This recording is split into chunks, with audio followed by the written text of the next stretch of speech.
Okay. got me a brand new Les Paul Jr. It was like 1959, I think. So I had that. That was Sunburst, single cutaway, single pickup. You see Keith Richards used one quite a bit, really. Just the basic. I remember Les those. Paul. Yeah. Was that you said it was a single pickup? Yeah, single pickup, single humbucker. How long did you play that one? Till I was 15 and I ran away from home and I sold it for 60 silver dollars in a Bank of America bag. And I hopped freight trains all the way down to till and I got to El Paso, Texas, and then I got busted for trespassing on the railroad yards. And I had that bag. It was a Bank of America bag. The guy I bought it from was a coin collector, like. And the guy I sold the guitar to, and he paid me in a Bank of America canvas sack full of silver dollars. And I had that on me when they arrested me, and they thought for sure I was a bank robber. Oh, no. Yeah, I was 15 years old, man. Got down there, and I got to spend the night in the tank with the junkies. There was like 4 or 5 guys in there that were like coming off of smack, and it was kind of cool because they came around with bologna sandwiches, and none of those guys wanted any sandwiches. They didn't want to eat shit, anything. So Yeah. I was 15 years old, and there's like 4 bologna sandwiches nobody wants. So.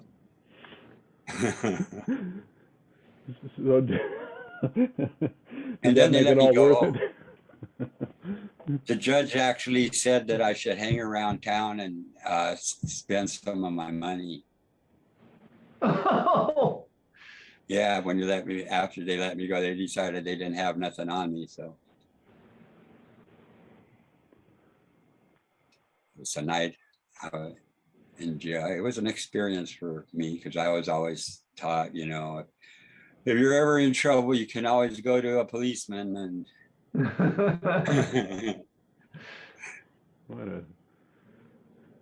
So where did you end up after they let you go?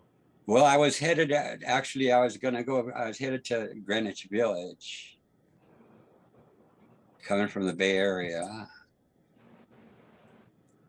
And I was about to start out again, got myself all situated and was about to head out east. And then I ran into a bunch of guys at the railroad yards that were headed to Venice, California. And they said, no, don't go to New York. It's totally dry. There's no weed. We're going out west where there's lots of smoke. So come on with us. And so I joined this motley crew of about 4 or 5 guys and ended up splitting up along the way there somewhere. But me and one of this other guy,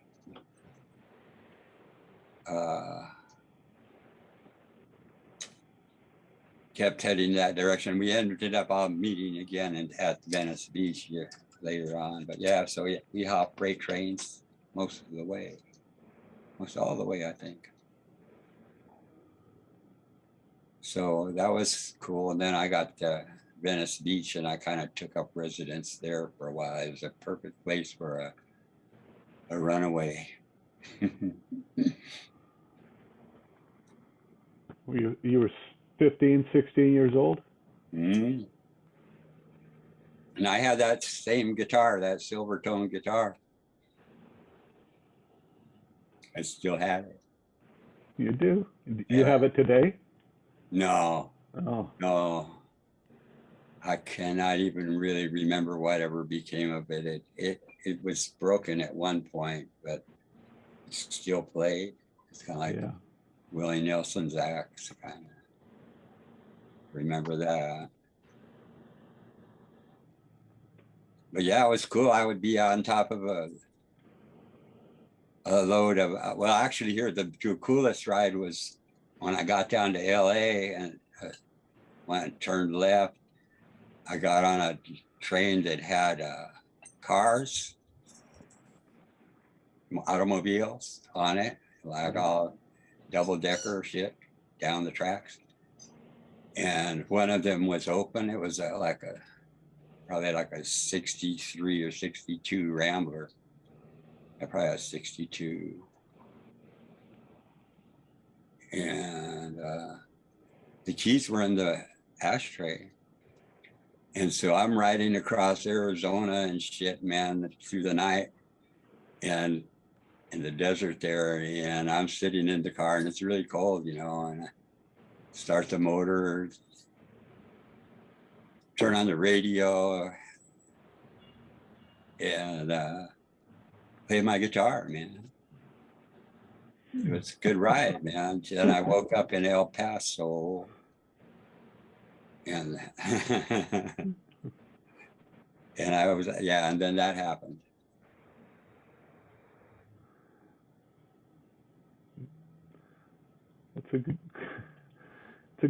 Quite an adventure. I still have stuff I used to write. I didn't know it. I wasn't a songwriter yet. I played guitar and I wrote lyrics actually, but I never put the two of them together until I was 18 and I joined a band in San Francisco, and they were all original music and they were writing songs left and right. And they were like a group of Gene Burnett's. So, yeah, so I picked up songwriting there with that mystery trend. Probably 64, 65. A couple of years.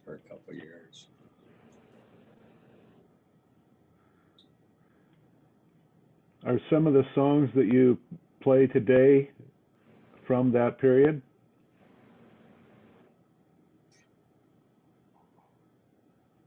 Some go back quite a ways, but actually there was a period of non-production there for a long time. So most of the ones that I play lately have been from at least the early 90s, like before they painted lines.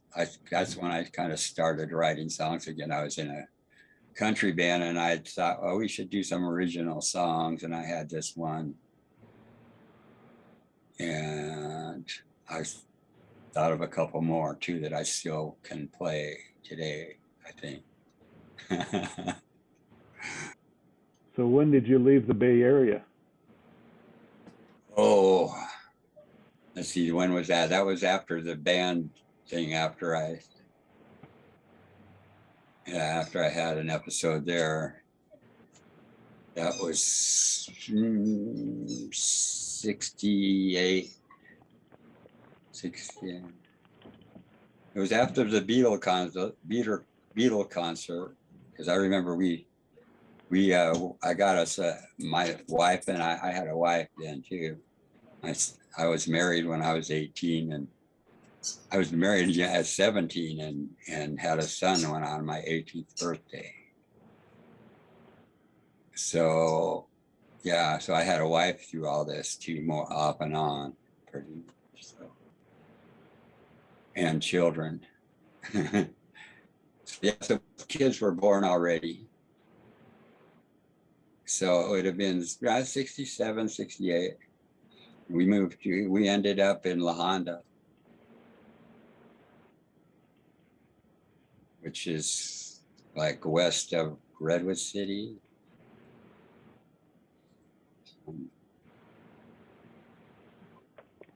So there's my story pretty much.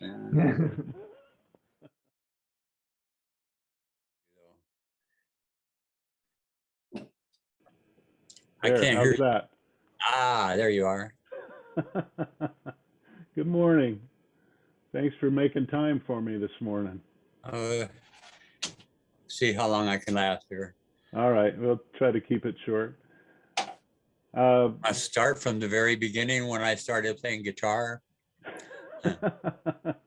When did you start playing guitar?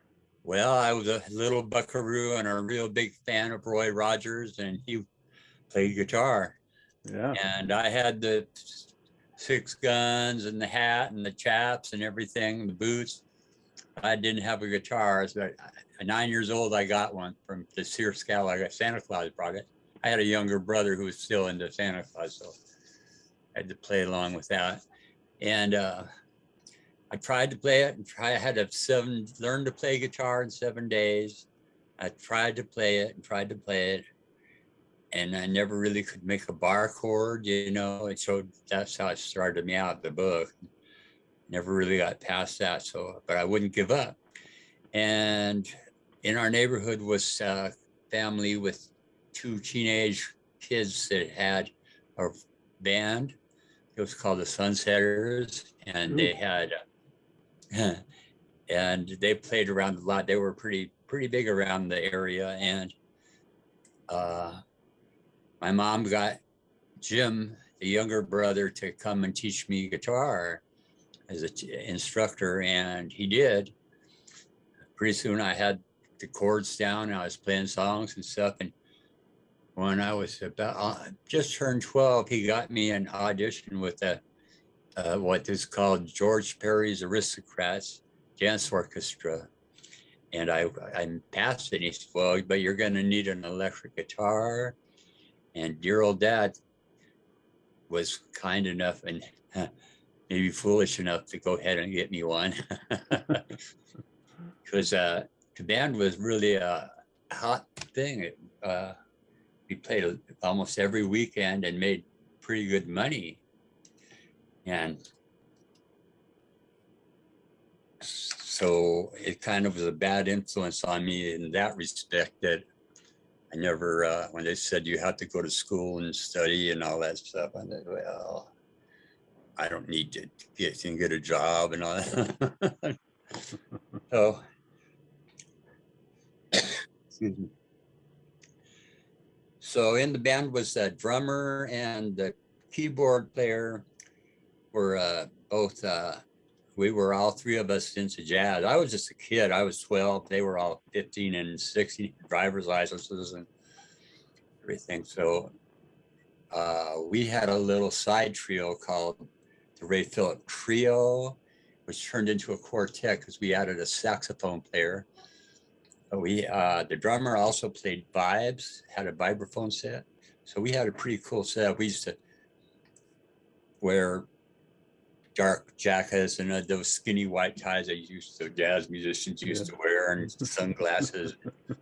He played at a place called St. Michael's Alley in Palo Alto, downtown, and a few all over the place, from jazz and everything. And this is good. I was in that band till I was 15. I turned about 15 when I left home, which you can pick up from the other interview. Yeah.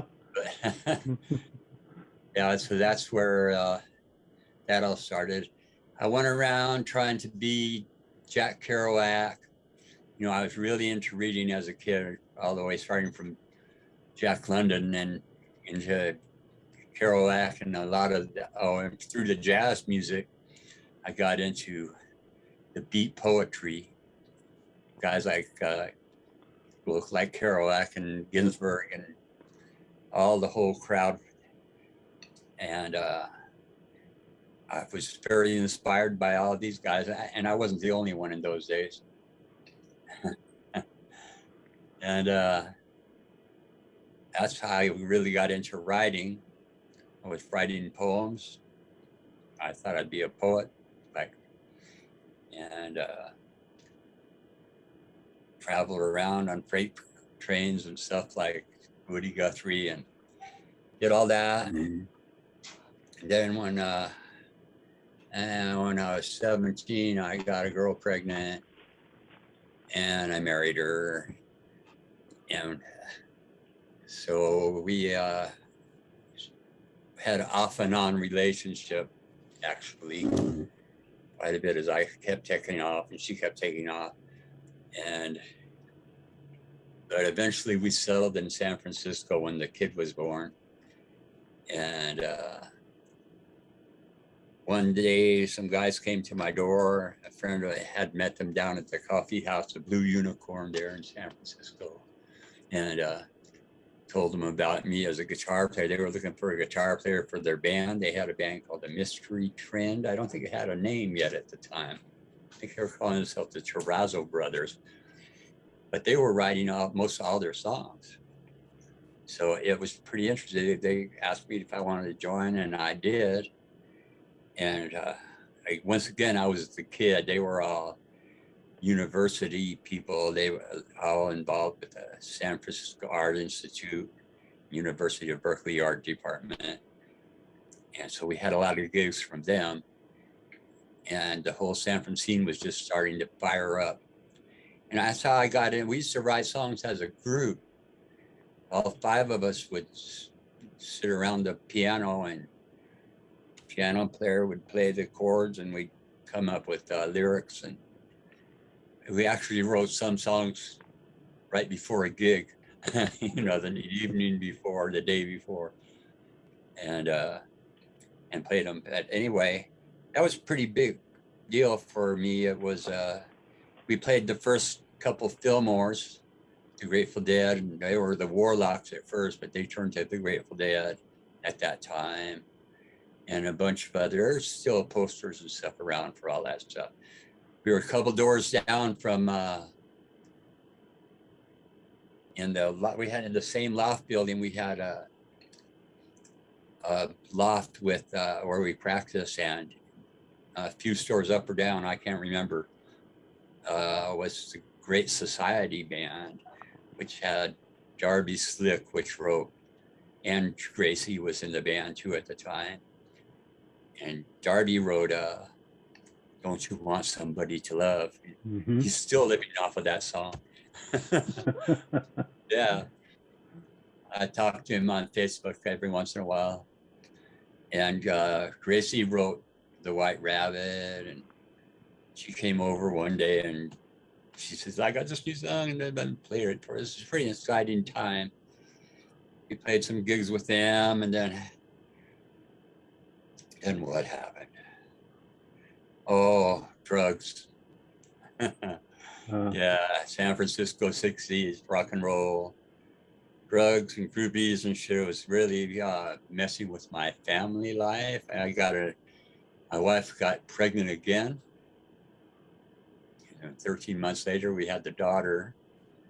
And that's about the time I had to leave San Francisco, and we had to get out of there because it was not just a very good family situation, coming home to groupies sitting on the front porch step and stuff. So, Wow. yeah, it didn't fly. And I was starting to get serious about the family then.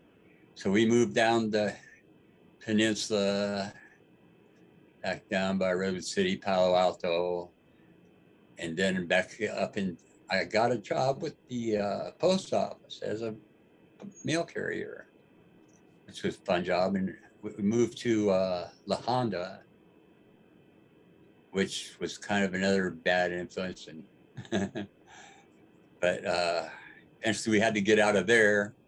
We went down to Santa Cruz. And in Santa Cruz, I started a band too called Westweed, which is all original. And we played around Santa Cruz area, a lot of cool gigs. And that lasted for 2 years until it didn't. 71, I think, 72. We, I had another band member die. Mm. I think that's he got thrown in jail, and they put him. He got Hep C, and they threw him in the isolations, and he died in jail. Mm. Because he had just had a son born a few months before that, and so when I've been in contact with his son since then on Facebook, it's pretty cool because he looks just like his dad. Wow. And I've been able to, because he never really knew his dad. He was just like 3 months old when the dad died. So that was pretty cool. But then things got rough down in Santa Cruz with the drugs and the violence and the fussing and the fighting. And so, and jobs. And so I got a job in Washington up in Forks and as a logger. And then I got from there onto to the Department of Natural Resources, and they trained me to run heavy equipment and trucks, big trucks. I got my operator's license for trucking, and shoot, down the road I went. Got a job as a long hauler. We moved down here, where we are now. Well, no, we moved to Eugene. That was still with my first wife. At 76, we moved to Eugene, to Mackenzie Bridge. Actually, we landed in Eugene, but we ended up in Mackenzie Bridge, the river, and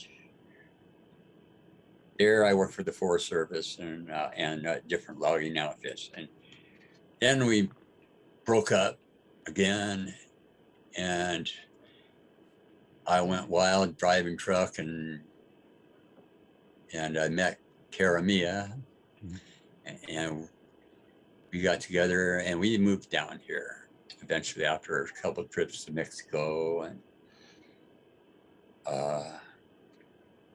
from the Eugene area.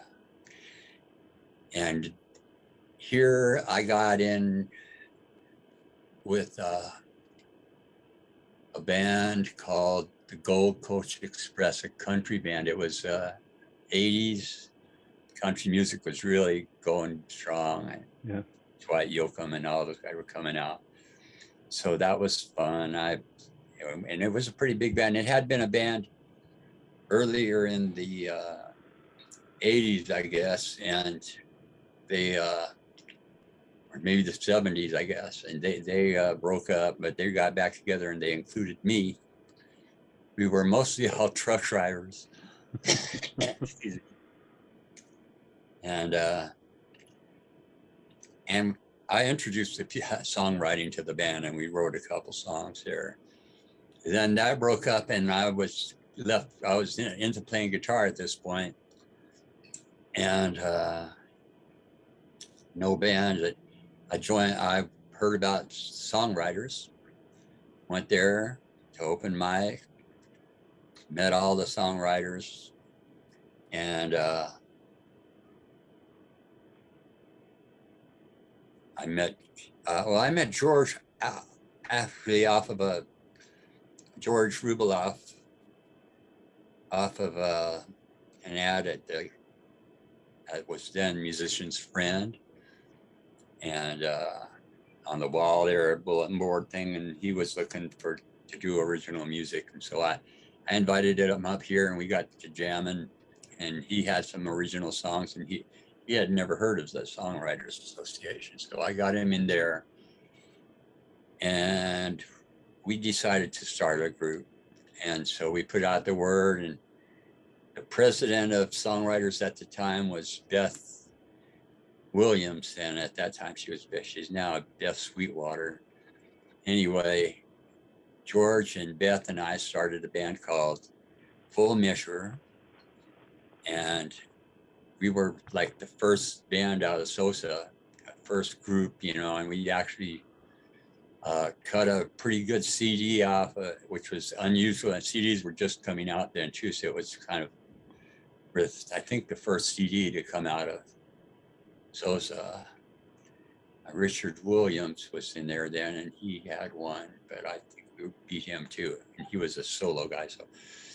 So that lasted a few years, and then there was the blow up between George and Beth, and they split up, and there was a lawsuit and everything, and that ended.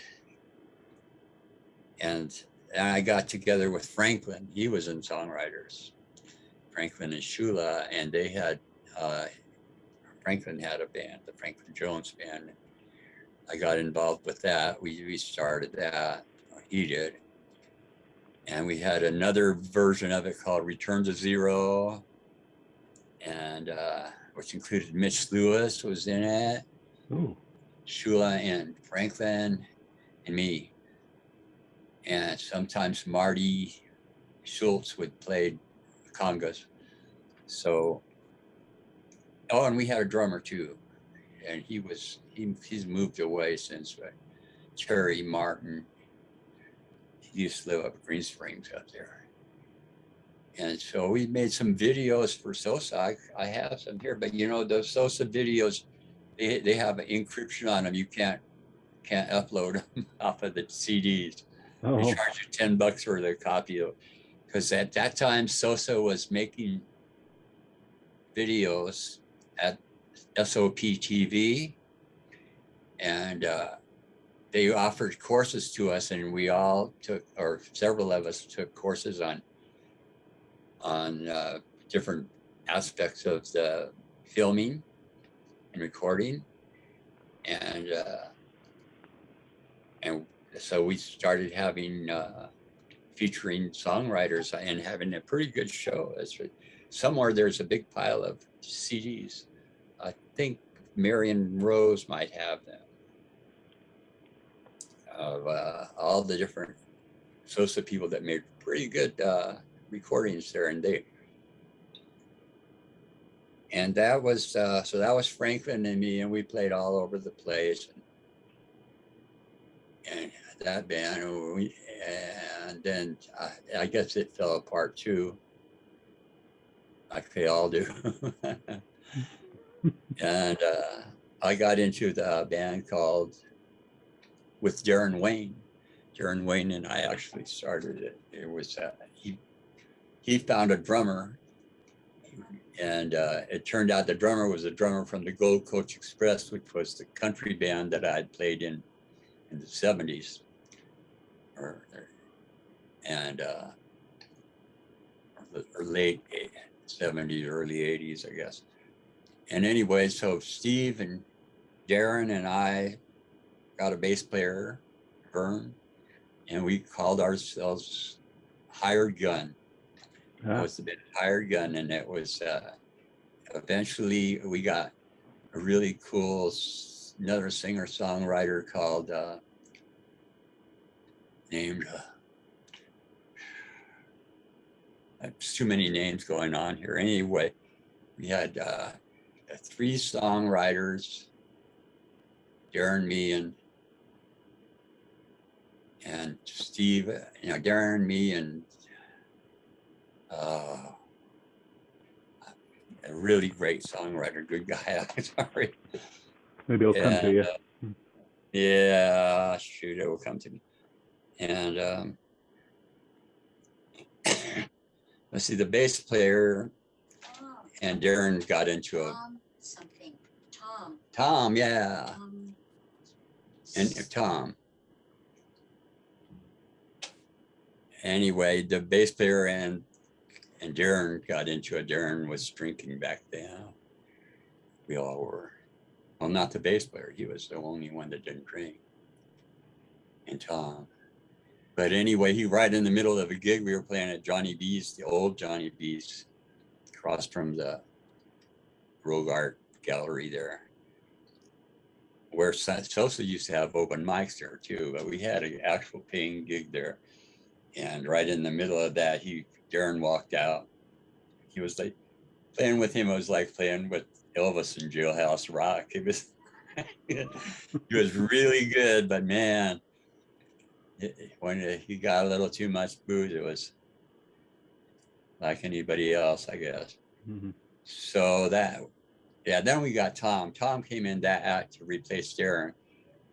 He did. And then Franklin was in another band called Fatty Twister, but that broke up, and I invited him to join us. Then we had 3 songwriters again. It was like Crosby, Stills, and Nash, man. It was really cool.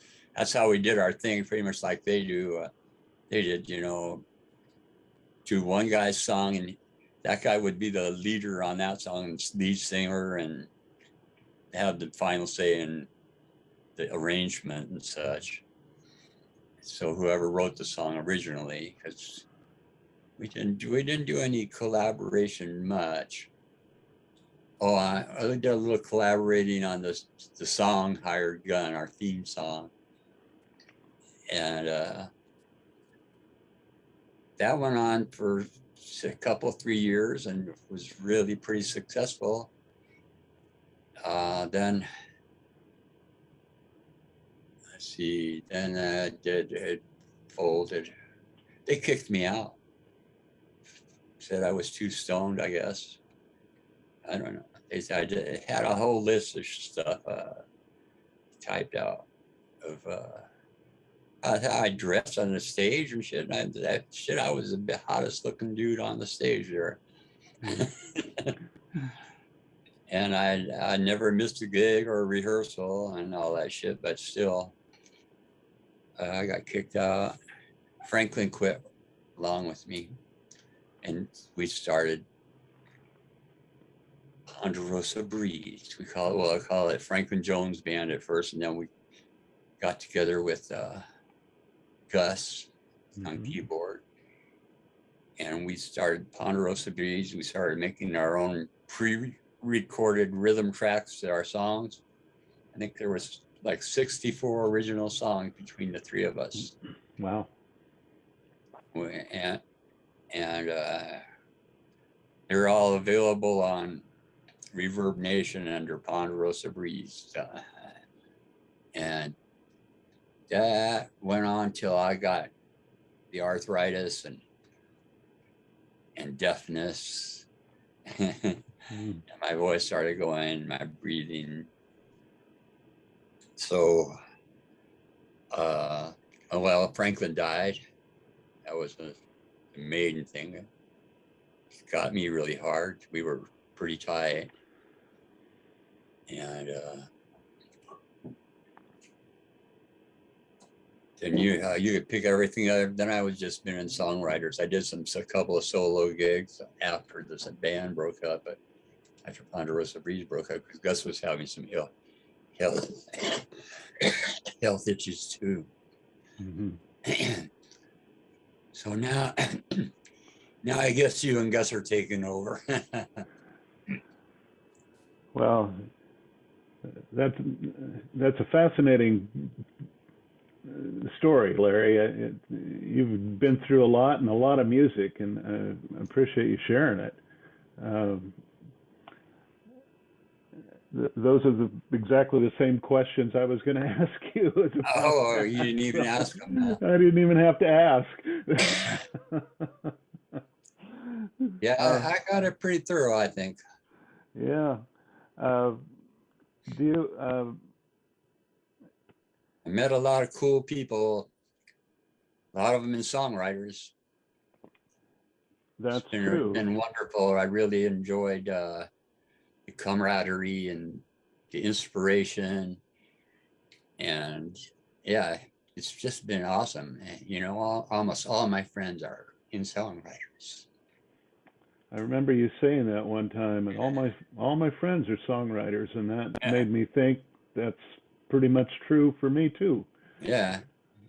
I kind of lose interest talking to anybody that doesn't write songs.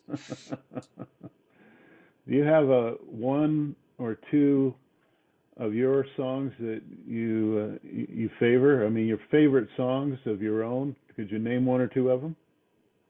Oh, I guess The Quiet Place is a good one. Little Black Dress and He's My Dog. Little Black Dress. Yeah. I think I've heard that one, and She's My Dog. Yeah. They're on Larry West on Reverb Nation. You can hear them, I guess. All right. How about a favorite guitar? Oh, all of them, I guess. I don't know. Anyone that would stay in tune. Well, the most memorable guitar that I've seen is that Gibson SG that was painted with the Roy Rogers. A tribute to Roy Rogers. Yeah. I've seen you play that several times. So I guess that's about all I can handle right now. So All right. awesome. I'll try to make it to Songwriters Open Mic next first Friday, if you have one. Yeah, we're And I planning to have, have one on the second Friday, and then we'll have okay, the fourth Friday, which all actually right. I've got the annual meeting scheduled for the fourth Friday. I probably won't take long, but I'm going to uh, try to make it for the next one anyway. okay. And I have some stuff that I wrote back when I was 15 and traveling on freight trains and stuff, and got, I thought I might read some of that stuff. That'd be great. 1964 and 63. That'd be terrific. All right, Larry. I sure appreciate the time you've taken with me this morning. Well, thanks for And asking me. I'm honored. well, you've been a productive and appreciated member of SOSA, and I've only been there a few years. You've been there a lot longer. But And early 90s, I guess, mid 90s. yeah. All right, I'm gonna let you go. But Okie dokie, man. thanks so much. Appreciate Catch you you. later. All right. Take care. Bye. Happy trails.